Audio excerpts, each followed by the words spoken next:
out here today on UNCW property. We're looking at the wetland that I've assigned you for the delineation assignment, and I'm here today with a wetland delineator.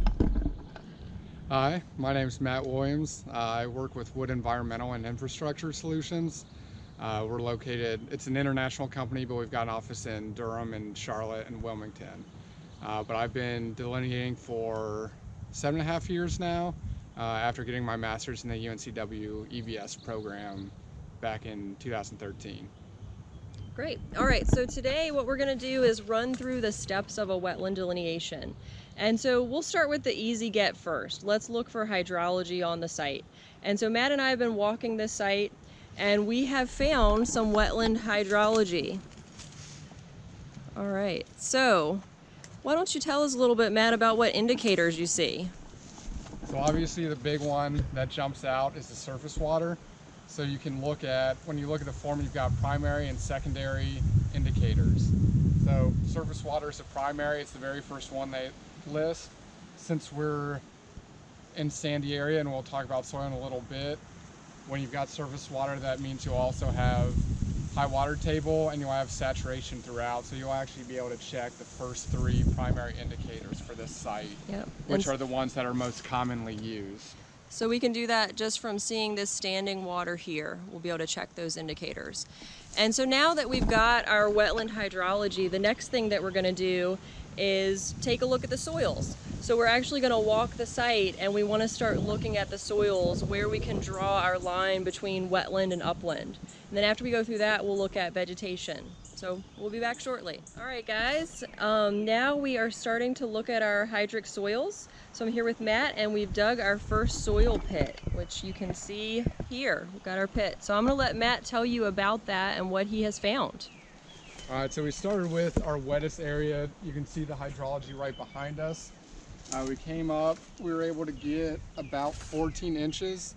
You normally want to get to 24 inches in depth for your soil profile, but there's so much water in the hole that the sand was just falling out of the auger, so we only got about 14 inches, and you can note that on your data sheet, why you didn't get the full 24. But we are going to break our soil profile into 3 sections. We've got the surface here, so we're going to go 0 through 7. We've got this, got a dark color here. 7 to 9 is the same color, but we've got this extra muck in there, so you've got to change in the soil type, so then we'll have that be separate. And then here's where we're getting more coarse sand, and you can see where it brightens up, and we've got a lighter color, even though it's still very dark. So then we'll go through, even just starting at the surface, get a piece of it, and then go to your Munsell. 10YR is a page, it's pretty much a de facto page, and we can line it up. And so we've got a 10YR 2/1 for 0 to 7 inches. That ends up being the dark surface indicator under the sands. So even just from that very beginning, we can mark this as a hydric soil. And the other thing that I want you to note is when you dig your soil pit, this is where you can do your data collection for saturation and high water table. So if I pull my auger out, Oh, you can hear the water. you can hear the water. The water is at an inch below, it's stabilized. It's an inch below the surface, so you can put that on your data sheet. Zoom in on that, guys. That's probably hard to see. It is hard to see. Do you see the water glistening? But then, yeah, hopefully I can see that. Yep. And then the soil was saturated, if you could tell when I picked it up, all the way to the surface. So on your data sheet you can put depth is 0, it's at the surface for saturation, and then the water table's at 1 inch. And that's how you get your data after you've got hydrology on the surface. So that just double checks everything. All right, so now we know we have hydric soil here, and we're gonna move upslope and dig another soil hole or pit and look at that, and then we'll keep going until we get to the upland. We've dug our second soil pit, which you can see here. with Matt, and he's going to tell you about what we found here. All right, so we came farther uphill and thought that this might still be considered a wetland based on going up slope. I'm going to show them the slope real quick. So we were down there initially, and now we've just moved, you know, maybe about 15 feet, 10 feet, 10 feet. 10 feet, yeah. So we've got our surface up here again. We've got a little bit of organic. And so we've got a very similar color that we had in our first hole, but if you notice, you can see a lot of uncoated sand grains. So this actually takes away the dark surface that we had before, because it has to appear, you shouldn't be able to see any uncoated sand grains if you're using that indicator. So we no longer meet hydric soil criteria for this location. We were able to go all the way to 24 inches this time because it wasn't filled with water. As we were laying out the sediment and doing measurements, water's come back in the hole about an inch. So we've got the water tables at about 23 inches, and we noted saturation at about 9 inches where we've got this break in the soil. So even though we've got a water table, it doesn't meet the high water table hydrology criteria, but we do have saturation up to 9 inches, so it could meet that hydrology indicator. So we've got hydrology but not hydric soil. And one thing to remember is we did get a lot of rain within the last week, so that could bring the saturation in the water table up higher than it normally is.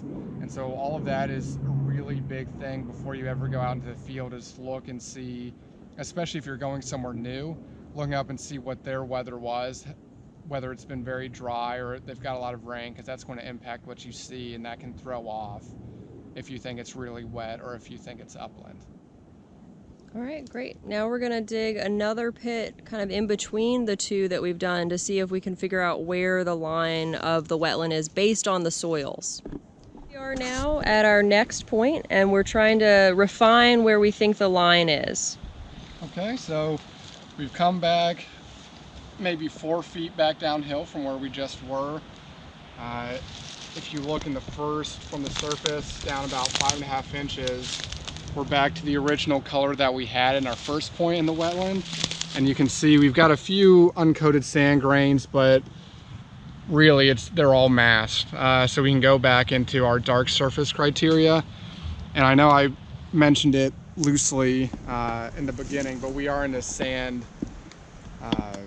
situation here. But as you go through and you're marking the different colors, you can also do a break if you have different textures of the soil but still have the same color. It's important to notate that too. We were able to get to about 14-15 inches in depth. Our water table is at about 8 inches for this, so we were having the same problem where the sand was just washing out of the bottom of the auger. When I first started digging the hole, it looked like the water table was going to be at 12 inches. And as we were measuring and collecting data on this, the water came back in, and then it settled at about the 8 inches. So you always want to make sure to wait before you mark your water table until after you do everything else, and then check and give it time to stabilize. This is especially important when you're in clays. It's going to take very long for water to come back in, if it even does. So I'll end up doing all of the vegetation, IDing that always takes a little bit, and then come back and look and see if water's come in and where the water table is, and that will help a lot, give you a very good representation of where it is instead of collecting the data too quickly. All right, so now that we've established we've got 2 wetland points here, and then right there we've got our upland point. Instead of our upland and our wetland points are really close together, we don't necessarily need to dig another hole. In between, you can see there's maybe 8 inches or so difference between where she and I are standing, so we've got a topography change. But then if you look out, you also have a vegetation break. So in the uplands, we've got a lot of feather bush, we've got more trees, smilex coming through, and then where we've got our wetland That would be, the uplands are kind of facing this way. Yes. All right, and so now we're moving back towards looking at the wetland. And here we've got much less vegetation, herbaceous layer. We've got a lot of dead smilex and vines and everything. So I would say the wetland line is in between here. I would hang flags along this vegetation break that we have between these 2 points. And that's what I would use to move along to map this wetland. And for the vegetation plots, we've got our 2 points that are really close together, which are crucial to the core. So they can go and look and say, hey, we've actually looked at it. We don't have an upland point way uphill and then down here. It shows that we've really put in the effort and time and figured out where the line is. I would go for my vegetation, look out this way, have my 30-foot diameter vegetation plot, mark the herbaceous stuff that's in here, and then turn around and do the same thing and look for the upland plants and project it that way. But we'll end up going up to the uplands just farther uphill where we can measure out the tape and show you guys how to do that. But I would just visually do it and get a sense. Once you get enough practice, you're able to do that. All right. Well, we've set up our vegetation plot. So we've got, I misspoke in the last segment. It's actually 30-foot diameter. I did it again, 30-foot radius, not 30-foot diameter. So we've got my auger as the center point. We measured it out to the orange flag. There's a 30-foot radius. And then we pan around, we put in 4 flags to kind of get you an idea of the scope of our plot. And it comes back. And hopefully we can see the orange when it's on a big screen. Hopefully so. So now we're standing in the middle of a big 30-foot diameter, radius, 30-foot radius, 60-foot diameter circular plot. Easy mistake to make, so you just gotta check yourself. So now the next thing that we did is we looked at this plot and we thought about the vegetation. First we decided what strata are present, right? And so for looking at the different strata, we based that off of the wetland delineation data sheet that I've shown you guys. And we're looking at, trees are going to be anything that's greater than 3 dBH. So I didn't bring my dBH tape, but we've talked about this before. I'll just kind of show you how you would do it. If you had your dBH tape, you'd go to about this high, and then you'd take that tape and you'd go around the tree, and you'd want to make sure that it's larger than 3 inches in diameter. So this definitely is in our tree layer. But for saplings, it's anything that's less than 3 inches in diameter that's also 20 feet or taller. Okay, so trees are going to be 20 feet or taller, greater than 3 inches in diameter. So let's see, a sapling would probably be something about this diameter, right? And as long as it's greater than 20 feet, we would call this in our sapling layer. So we've kind of gone through, we've identified what trees we have, and then we've estimated the cover for each of those. So let's just kind of look at some of those together. One of the trees that we found throughout this plot is loblolly pine, which is Pinus tata. So Matt, let's take us to a loblolly. All right, so something like this. Obviously this is larger than 3 inches dBH, and it's very tall, much taller than 20 feet. And so then we looked at this entire plot and we looked at the aerial view. So we were looking up at the sky and we estimated how much cover of that plot did we think was Pinus tata. And our estimate is about 50%, okay? So another thing to keep in mind here is that it needs to be 5% or greater cover for you to even count that plant within the strata, right? And then we also found another plant in our tree strata, which is called laurel oak, or Quercus hemispherica, and we're standing right next to that one here. So again, this is going to be in our tree strata because it's greater than 3 inches dBH and it's also quite tall. And then Matt and I walked the plot and we kind of looked at how much of this do we have, and we estimated the cover. And so one thing to keep in mind here is that depending on the time of year you go, the plants may not have fully leafed out yet, right? So it's really optimum if you go out during the peak of the growing season when you've got full cover of plants.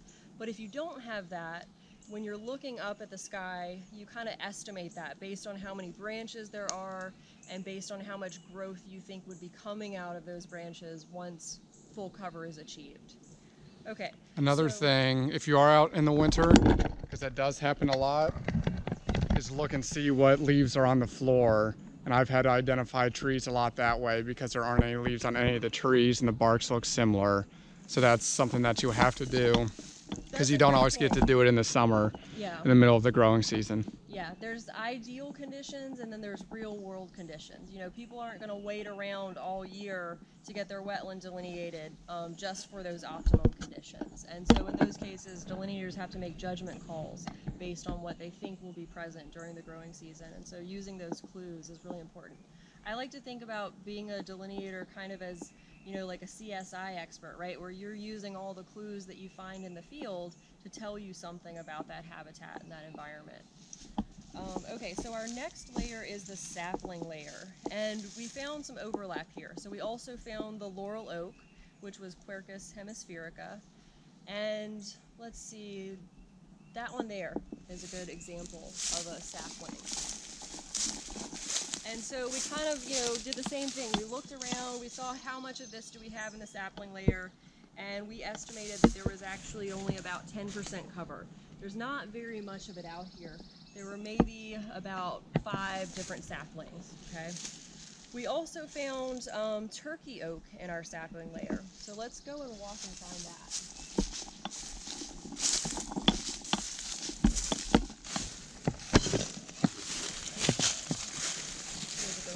So what's interesting, the turkey oak was kind of tricky for us because right now it's just starting to leaf out actually. And so we have some real tiny leaves of it. But again, we use the clue of last year's cover, which you can see here to show us what this tree actually is. And so it's important to do that, right? Because it takes a while to get really familiar with the vegetation and the bark and kind of knowing what you're seeing even when there's no cover present. So with turkey oak, we had about 10% cover as well. And then lastly, we had one other sapling, which was our water oak. So let's try and find one of those. Over here.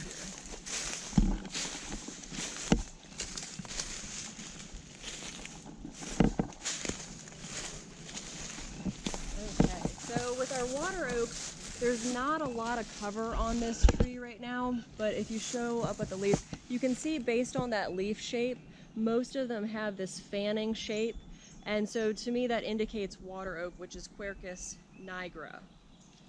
Okay. We're talking about this tree here. Yeah, we're talking about this here. I don't know if that'll help. And Matt said tree, but actually because of the way we're looking at the sheet, it's a sapling by this particular classification. You know, if we weren't looking at the core definitions, I would call this a tree as well. Okay, and so then our next layer is going to be the shrub layer, and within the shrubs we actually found some repeats. So there was also some of this water oak as well, but the only difference was it was shorter, basically. So to be a shrub, it just needs to be less than 20 feet tall. Okay, so we found this exact same thing, less than 20 feet, and we got about 10% cover of that. We also found our laurel oak again, so which we had in our sapling layer and our tree layer, so there was some repeat, and that was about, let's see, 5% cover, so it just made that cutoff. Because it was 5%, we get to count it. And then we also had some sweet bay magnolia, which is Magnolia virginiana. It's right behind us here. And so this is also in our shrub layer. You can see it's clearly less than 20 feet in height. And we didn't have very much of this, actually. We had about 5% of that as well. And then lastly, we saw some other plants though. So some of these other plants that are occurring are going to be less than 5%. I'll let Matt show you one of those. So we actually have some Ilex glaber right here. We only found 2 of those. So it didn't even equal, I'd say it was maybe 2%. But then we've got a lot of ferns. We're thinking these are bracken ferns that we'd have to check. But again, through the whole course, it's just these 6 little plants throughout the whole thing, essentially. So we did not count those. Right, so when we moved on, you know, now we're transitioning to our herbaceous layer. The only thing we're really seeing are these few scattered ferns. We're seeing a little bit of other cover. And there's not much of it. You know, there's certainly not enough when you look at the whole plot to get 5%. In fact, most of the plot actually looks like it's downed debris from that loblolly pine, right? And so sometimes when you're doing these data sheets, you'll notice you don't actually have all the strata, right? Or you don't have enough plants. And that's okay, you just don't count that as a strata. Because we don't have any woody vines either. And we don't have woody vines, so we wouldn't have that strata either. So the next thing to keep in mind is that, you know, I've made notes on what species are out here, what strata they're in, and I've written the percentages. And so what I would do next is I would go back to my office, back to the desktop, and I would start filling out that sheet, and then I would indicate, you know, by using the list, like what's the indicator status? Is it FAC wet? Is it obligate? Is it upland, et cetera, right? And now that we have all this data, we can go through and we can do the dominance test for hydrophytic vegetation. And then also, we do have a handful of dead pine trees that would have been in the sapling stage, but you don't need to count any dead organisms, any plants in your strata when you're collecting data either. Yeah. So that's the basics of how to do the vegetation plot. And in this particular case, without even running through all the data, I'm going to say we're in an upland scenario, you know, just based on looking at all this loblolly pine, and we'd have to run through to make sure. But, you know, you would redo this assessment again in a wetland area. So once you determine where your wetland side is on that, you know, soil line, then you would do this process again, right? And so at the end of the day, you would want to have at least 2 data sheets showing wetland and upland. Hey guys, I just wanted to tell you, one other thing about vegetation before we wrap up this site. So we're standing here at one of our flags marking, the circular plot. And one thing you'll notice here is this is in the plot, this is out of the plot. But what we've got is this tree here that's actually out of our plot, right? And it's one of those laurel oaks, so Quercus hemispherica. However, when we look up at the overhang, a lot of the overhang is actually happening in the plot. And so what we do with that is we count that overhang. Any of that overhang that's in our plot constitutes cover, okay? And so the interesting thing here is if this were a tree that were nowhere else in our plot, we wouldn't count it, right? Because it's not representative of the conditions in our plot. But since it is something that we found in our plot, it's representative of the condition, we do count it. So those cover values, like I've said before, they're absolute. They don't add up to 100% cover. And this is another reason as to why that is, because sometimes you're counting plants that aren't technically rooted in your plot.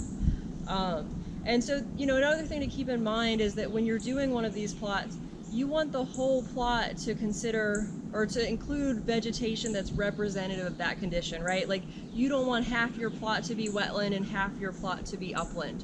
You want to make sure that all the plot is containing a similar mix of vegetation, okay? And once you start running into a lot of differences, then you would take another plot.